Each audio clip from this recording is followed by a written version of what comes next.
Hey everybody, welcome to episode 136 of the Metal Detecting Show podcast.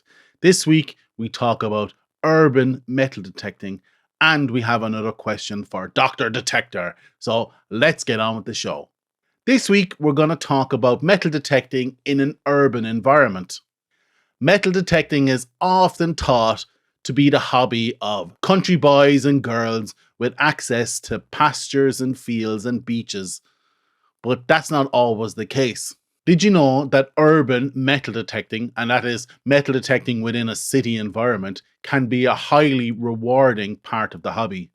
Not only will you have an unlimited supply of spendables, but you also have the opportunity to sprinkle in some old-fashioned relics among your finds.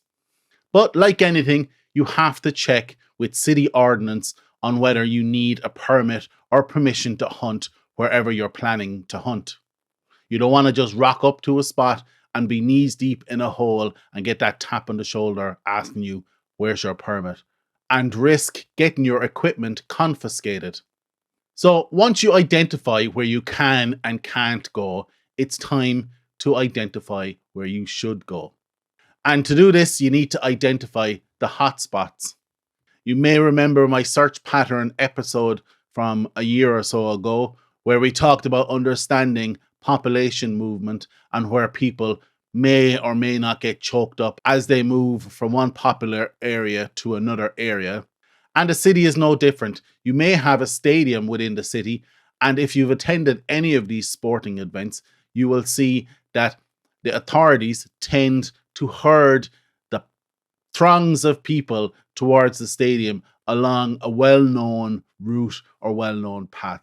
And this is what I'm talking about, understanding people's movements from within the city. This is where you do your little bit of research. I'm always harping on about research, but this is where you start. You take out a map of your city, and on that map, you mark all the popular spots for people to go. So be it parks, swimming spots, rivers. Most cities are built upon rivers, so there's obviously going to be a river bank at some stage. Mark all the major popular spots within the city, including stadiums or anywhere where people may be congregating. These will be your major hotspots within a city. But then take some time to figure out where the minor hotspots may be. It may be a farmer's market that only occurs one day a week, and for the rest of the week, that spot is empty. That would be a minor hotspot. Bus stops would be another minor spot. I think you get the idea. Bus spots, taxi ranks, even the city's main shopping street may be a minor hotspot, or it may be major depending on how much searchable grass is within that main street. Most cities also have a party street, so I would also mark that spot on the map. So you've marked your major and your minor hotspots on your modern map. So now it's time to get down to the library and fish out an older map, possibly 50 years older, and carry out the same exercise again.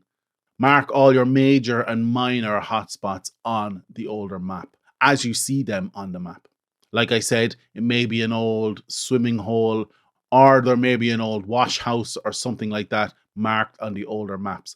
But depending on how far you go, mark all the major and minor hotspots on your older map as well. So now looking at your two maps, you potentially have a list of areas you can search within an urban environment. And I'd suggest actually listing these down on a notebook and marking the coordinates if you can. I would mark where these spots exist currently today. So you have your list. You know generally where it is. Now it's time to get your walking boots on, your bicycle, your car, or even public transport, and actually go to each and every one of these spots. Not with your detector, but you're going out on a recce. You're going out to suss out each of these spots for suitability in metal detecting. So you're checking, particularly from the older list, does that spot still exist? If it does exist, what form does it exist in? Is there any searchable area around it? Is there grass? Is there sand? Is there dirt? You get the idea. In other words, is there a potential? So you're measuring each site on its potential to yield some good finds. So you've gone through your list, you've visited each site, and now you should have a pretty comprehensive list of places you could go within an urban environment to hunt. So why did I go about asking you to compile this list? Well, for two reasons. The first reason is research is always good, and you should always research your hunting grounds beforehand. And the second reason is urban metal detecting is like firing a shotgun. It's not like firing a bazooka.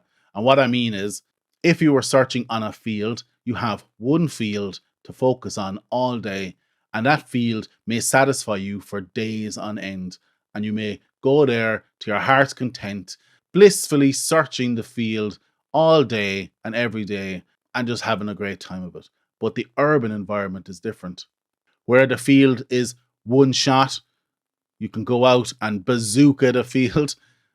An urban environment is like a shotgun where you have to pepper and move from site to site because each of those sites may be quite small, but also each of those sites may get overrun with people. There's a high probability that your window of opportunity on each of those sites is quite small.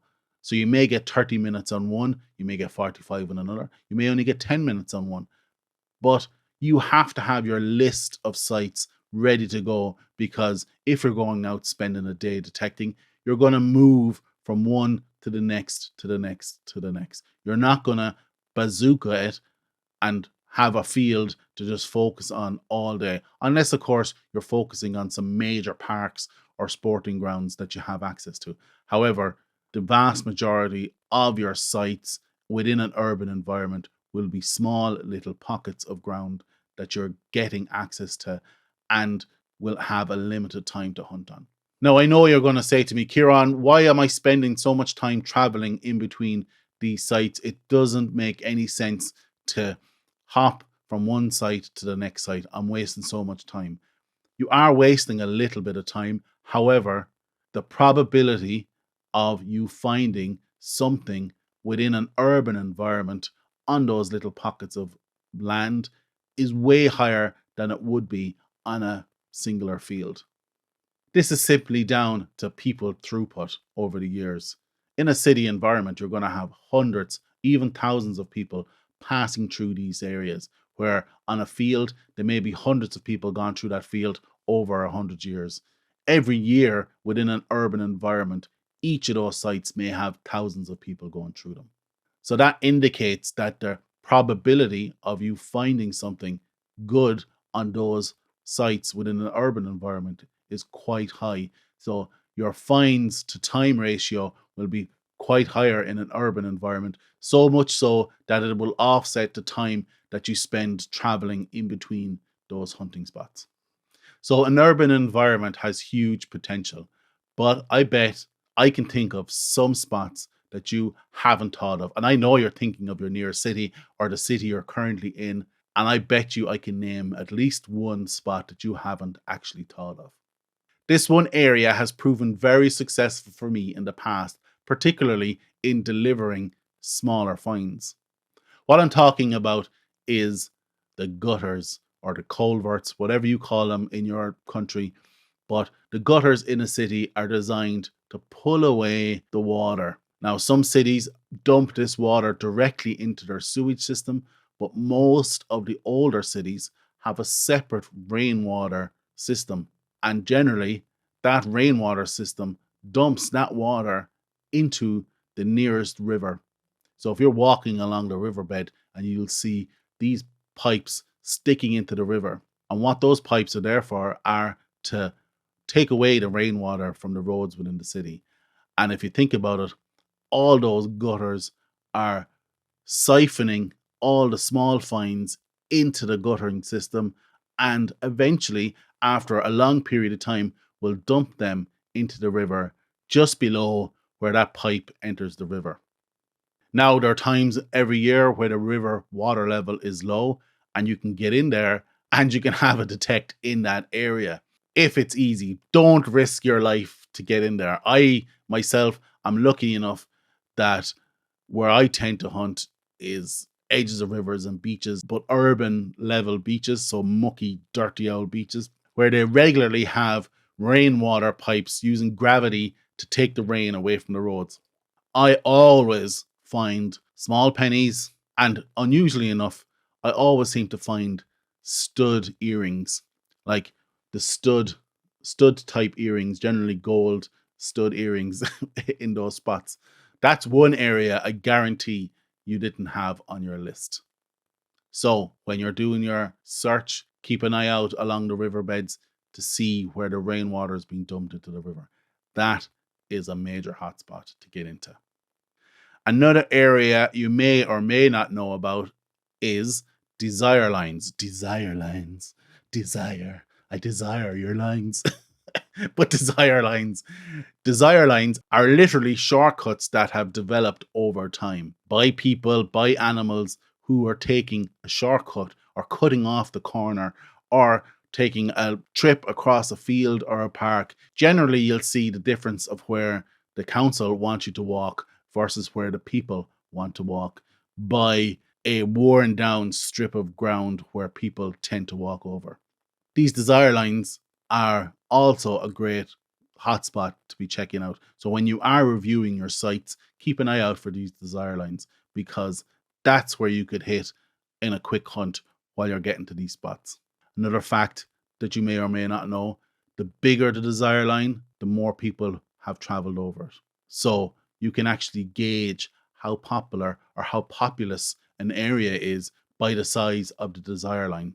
And more people mean more fines, baby.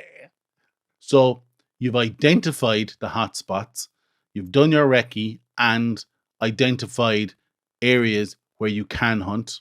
You have your permissions and you have your permits to hunt those areas. Now it's actually time to get in there with your detector.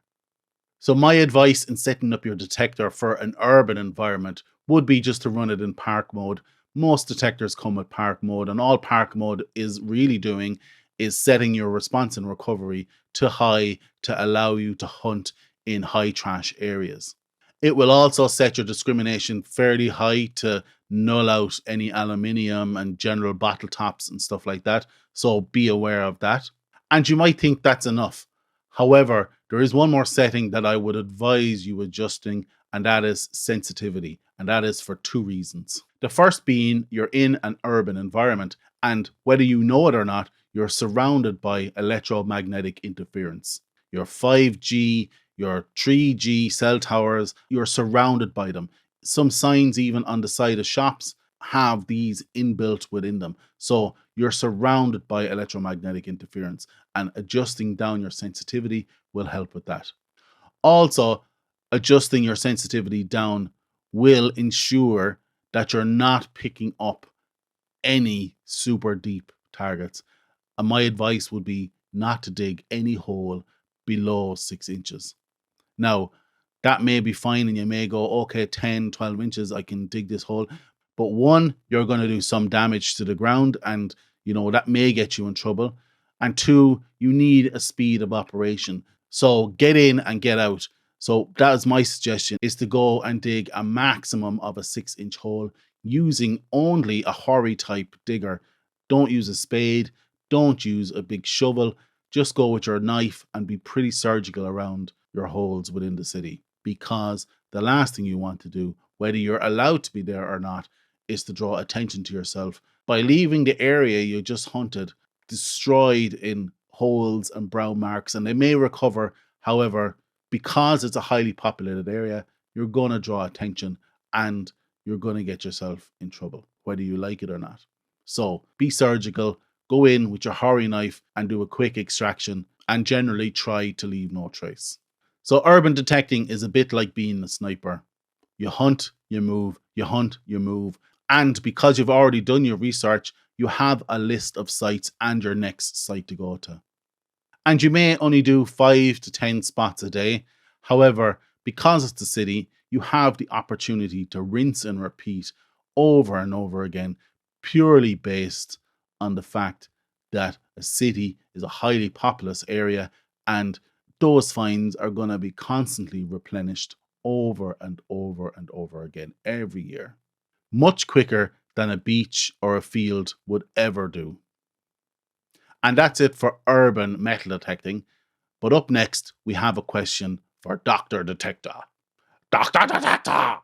And the question is from Shaggy. Shaggy asks, can the doctor recommend a good GPS app? Shaggy also goes on to ask, can I explain what all those horrible little numbers mean because they're doing his head in? Thanks, Shaggy. Thanks for the question. And here's my answer.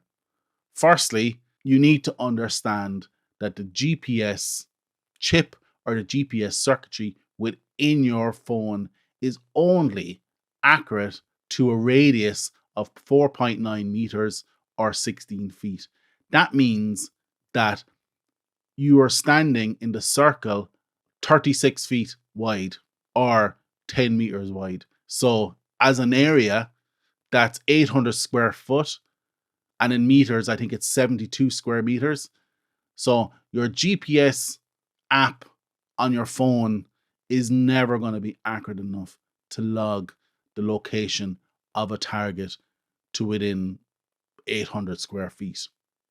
That doesn't mean you shouldn't log the location, because generally, once you get in the area, you're going to be able to explain further about where you found something. But if you're looking for accuracy, your phone will never give you that accuracy.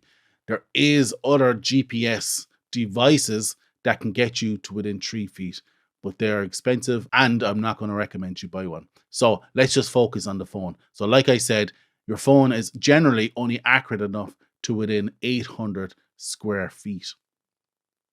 And do I recommend an app? I actually don't recommend an app, because your phone, be it Android or an iPhone, has an inbuilt GPS logging function already. And all you have to do is set the location services on your phone. Generally, that means by going into your camera and giving it permission to log your location. And this is the same on both Android and iPhone. And what happens then is when you take a photograph of your hole or your find, it actually logs the location of where you took that photograph. And you can see this by going into looking at info on the iPhone and looking at more details on Android. And you can see the information in there with all those horrible little numbers. And that location, generally, you could just click on that and actually see on Google Maps or Apple Maps where that photograph was taken. So that's how you can log the location of a find, by enabling location services on the camera app within your phone. And Apple will allow you to look at these photographs mapped out on a map, and so will Google in Google Photos. So I don't recommend an app because it's already built in. So what do the numbers mean? Well, the numbers mean longitude and latitude, and generally they're represented by decimal degrees as opposed to degrees, minutes, and seconds, what you may be familiar with.